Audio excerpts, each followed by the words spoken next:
আল্ট্রাপুয়ারদের কথা ভেবে আমরা নতুন প্রকল্প প্রণয়ন করেছি, সেটা হলো টার্গেটিং আল্ট্রাপুয়ার ফর পভার্টি এলিভিয়েশন। এটা হতদরিদ্র মানুষকে আমরা যে মানে আত্মনির্ভরশীল করার উদ্দেশ্যে প্রকল্পটা আমরা হাতে নিয়েছি 2019, 20, 21, 22, 3 ইয়ার্স। সোয়াবের মতো আরও অন্যান্য এনজিও এই ধরনের প্রকল্প গ্রহণ করবে। একটা মানুষকে শুধু একটা ছাগল অথবা 5টা মুরগি অথবা ছোট্ট একটা বিনিয়োগ যদি দেওয়া হয়, তাতে তার সংসারের উন্নতি হয় না। তো আমরা এমন পরিমাণ দিয়েছি যাতে করে একটা ইনকাম জেনারেশন হয়, সেই ইনকাম দিয়ে সংসারটা সুন্দরভাবে চালাতে পারে। আমরা দুধের গাভী দিয়েছি, সেই গাভীগুলো বাছুর হয়েছে, দুধ হয়েছে। এই দুধ পরিমাণ এক এক রকম হয়েছে, হয়তো কারো 4 কেজি, 5 কেজি, 3 কেজি, তারা এর থেকে আধা কেজি 1 কেজি দুধ খায়, বাকিটা বিক্রি করে। এই ধরনের প্রকল্প আসলে বেশি ভায়াবল, কারণ এগুলো ডিরেক্ট ইনপুটস যাচ্ছে উপকারভোগীদের হাতে এবং তারা ওই সম্পদ, সীমিত সম্পদ যেটা পাচ্ছে সেখান থেকে আবার সম্পদ আরও রিজেনারেট করতেছে। এটা দিয়ে সংসার পরিচালনা করে। অ্যাট দ্য সেম টাইম যে বাছুরটা হয়েছে এটা হাইব্রিড, এটার দাম অনেক বেশি। এভাবে তাদের একটা অ্যাসেট ডেভেলপ করেছে, তারা সংসারটাও চালিয়ে নিচ্ছে।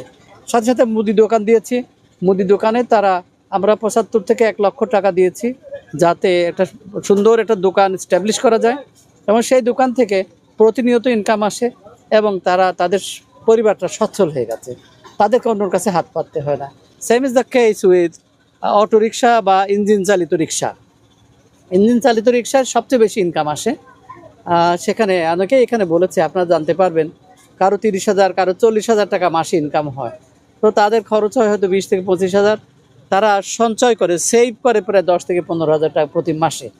এভাবে তারা নিজেদেরকে স্বাবলম্বী করেছে, অন্যের কাছে হাত পাততে হয় না।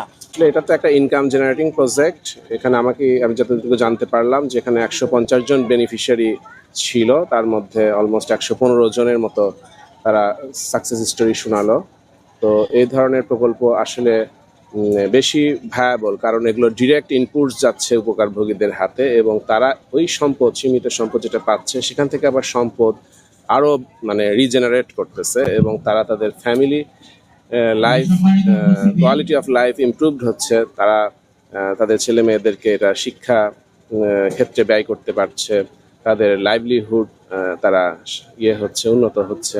তো এই ভাবে তাদের আসলে জীবন জীবিকার মান উন্নয়ন হচ্ছে এবং তারা বর্তমানে যে অবস্থায় পেল প্রজেক্ট শুরুর সময়, আবার প্রজেক্ট শেষে কিন্তু সে আর ওই স্তরে নাই, কিছুটা হলেও তার লাইফটা আপলিফটমেন্ট হইলো, উন্নতই হইলো। তা এইটাই হচ্ছে আমাদের প্রত্যাশা যে সোয়াবের মতো আরও অন্যান্য এনজিও এই ধরনের প্রকল্প গ্রহণ করবে এবং এটাকে একটা টেকসই উন্নয়নের যে গোল, যে জিরো হাঙ্গার, জিরো পভার্টি, সেটা বাস্তবায়নে সহায়তা করবে, সেটাই প্রত্যাশা।